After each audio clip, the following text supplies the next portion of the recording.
नमस्कार. शेतकऱ्यांसाठी सगळ्यात मोठा धोका काय असतो? तर तो म्हणजे अवकाळी पाऊस किंवा कोणतीही नैसर्गिक आपत्ती. सगळं पीक डोळ्यादेखत उद्ध्वस्त होतं. अशावेळी त्यांना एकमेव आधार असतो तो म्हणजे पीक विमा. पण आता याच सुरक्षा प्रणालीत तंत्रज्ञानामुळे एक जबरदस्त बदल आलाय. ही प्रणाली आता पूर्वीपेक्षा खूपच जास्त वेगवान आणि पारदर्शक झालीय.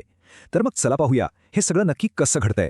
बरं, प्रधानमंत्री पीक विमा योजनेचा मूळ उद्देश अगदी साधा आहे. शेतकऱ्याला नुकसानीच्या वेळी एक भक्कम आर्थिक आधार द्यायचा. पण प्रश्न हा आहे की ही योजना खरोखरच तितकी प्रभावी ठरतेय का? आणि हे फक्त कागदावर राहिलेलं नाहीये. सूत्रांचं म्हणणं असं आहे की ज्या शेतकऱ्यांची पिकं उद्ध्वस्त आणि बर्बाद होतात त्यांच्यासाठी हे एक वरदानच आहे. म्हणजे या वाक्यातून आपल्याला या योजनेचं भावनिक महत्त्व कळतं. पण हे वरदान शेतकऱ्यांपर्यंत खरंच पोहोचतंय का आणि कसं? याच प्रश्नाचं उत्तर आपल्याला महाराष्ट्रातल्या एका उदाहरणातून मिळतं. इथे तर या नवीन प्रणालीने अक्षरशः एक चमत्कार घडवून आणलाय आणि त्याचे परिणाम पाहून तर सगळेच थक्क झाले. आता विचार करा, महाराष्ट्रात तब्बल 89 लाख शेतकऱ्यांच्या पिकांचं अवकाळी पावसामुळे नुकसान झालं. आता एवढ्या मोठ्या संख्येपर्यंत मदत पोहोचवणं म्हणजे काही सोपं काम नव्हतं. हे एक प्रचंड मोठं आव्हान होतं. मग हे आव्हान पेललं कसं? तर इथेच तंत्रज्ञानाने कमाल केली. या सगळ्या नुकसानीचं मूल्यांकन सॅटेलाइट आधारित रिमोट सेन्सिंगने केलं गेलं. म्हणजे काय, तर प्रत्यक्ष जाऊन पाहणी करायची गरजच कमी झाली आणि त्यामुळे संपूर्ण प्रक्रिया प्रचंड वेगवान झाली. आता तुम्ही म्हणाल किती वेगवान झाली? तर ऐका, 89 लाख शेतकऱ्यांच्या नुकसानीचं मूल्यांकन पूर्ण व्हायला फक्त आणि फक्त 5 दिवस लागले. विचार करा, पूर्वी ज्या कामाला अक्षरशः महिने लागायचे ते आता अवघ्यात काही दिवसात शक्य झालंय. आणि याचा अंतिम परिणाम काय झाला? तर एकूण 14 कोटी रुपये थेट शेतकऱ्यांच्या बँक खात्यात जमा झाले. खरंच हाच तर आहे तंत्रज्ञानाचा खरा चमत्कार. पण थांबा, हे सगळं इतक्या सहजतेने घडलं कसं? या नवीन प्रणालीच्या मागे नक्की कोणते नियम आहेत?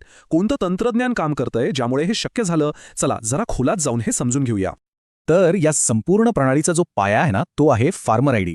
आतापर्यंत जवळजवळ 29 दशलक्ष फार्मर आयडी राष्ट्रीय पीक विमा पोर्टलशी जोडले गेले आहेत. आणि यामुळे काय झाले तर एक खूपच मजबूत असं डिजिटल नेटवर्क तयार झाले. आणि या नेटवर्कमुळेच आता उशीर टाळण्यासाठी काही कडक नियम बनवले आहेत. पहिला नियम, राज्य सरकारला 1 महिन्याच्या आत नुकसानीचा अहवाल द्यावाच लागेल.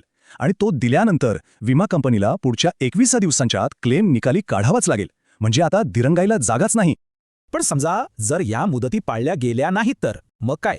तर तिथेच एक नवीन आणि खूपच शक्तिशाली नियम लागू होतो, जो कोणालाच सोडत नाही, सगळ्यांना जबाबदार धरतो. आणि हा नियम विमा कंपन्या आणि राज्य सरकार या दोघांनाही लागू आहे. आता बघा, विमा कंपनीने जर 21 दिवसात क्लेम नाही दिला तर त्यांना क्लेमच्या रकमेवर 12% वार्षिक दराने व्याज द्यावं लागेल. इतकंच नाही, जर राज्य सरकारने आपला हप्ता भरायला उशीर केला तर त्यांनाही 12% व्याज भरावं लागेल. आणि सगळ्यात महत्त्वाचं म्हणजे हे व्याजाचे पैसे थेट शेतकऱ्याच्या खात्यात जमा होणार आहेत. तर ही झाली जबाबदारीची गोष्ट. पण या फार्मर आयडीचे फायदे फक्त पीक विम्यापुरतेच मर्यादित आहेत का? तर नाही. ही जी नवीन डिजिटल ओळख आहे ती शेतकऱ्यांसाठी इतर अनेक मार्गांनी फायदेशीर ठरतेय. कसं? तर सगळ्यात पहिलं म्हणजे या फार्मर आयडीमुळे शेतकऱ्यांची सगळी कागदपत्रं एकाच ठिकाणी येतात. म्हणजे बँकेत कर्ज घेण्यासाठी जी काही कागदपत्रांची किचकट प्रक्रिया होती ती आता जवळपास संपलीय. त्यामुळे कृषी कर्ज मिळणं खूप सोपं झालंय. आणि एवढंच नाही तर PM किसानसारख्या योजनांचे पैसेही आता थेट खात्यात पोचतात, कोणताही अडथळा न येता. आणि खरं सांगायचं तर हेच या संपूर्ण बदलाचं सार आहे. एका सूत्रानं खूप छान वर्णन केलंय. ते म्हणतात, ते दिवस गेले जेव्हा 1 रुपया पाठवला जायचा आणि फक्त 15 पैसे पोचायचे. आता एका क्लिकवर पूर्ण 1 रुपया शेतकऱ्याच्या खात्यात पोहोचतो. बघा, हे एकच वाक्य त्या जुन्या भ्रष्ट व्यवस्थेपासून ते आताच्या पारदर्शक डिजिटल व्यवस्थेकडे झालेल्या मोठ्या बदलाचं किती उत्तम उदाहरण आहे, नाही का? या सगळ्यावरून एक गोष्ट तर स्पष्ट आहे की तंत्रज्ञानाने पीक विमा क्षेत्रात एक मोठी क्रांती घडवून आणली आहे. पण मला सांगा, हा प्रवास इथेच थांबणार आहे का? अजिबात नाही. त्यामुळे विचार करण्यासारखा प्रश्न हा आहे की भविष्यात तंत्रज्ञान शेतकऱ्यांच्या अजून कोणत्या मोठ्या समस्या सोडवू शकेल, यावर नक्की विचार करा.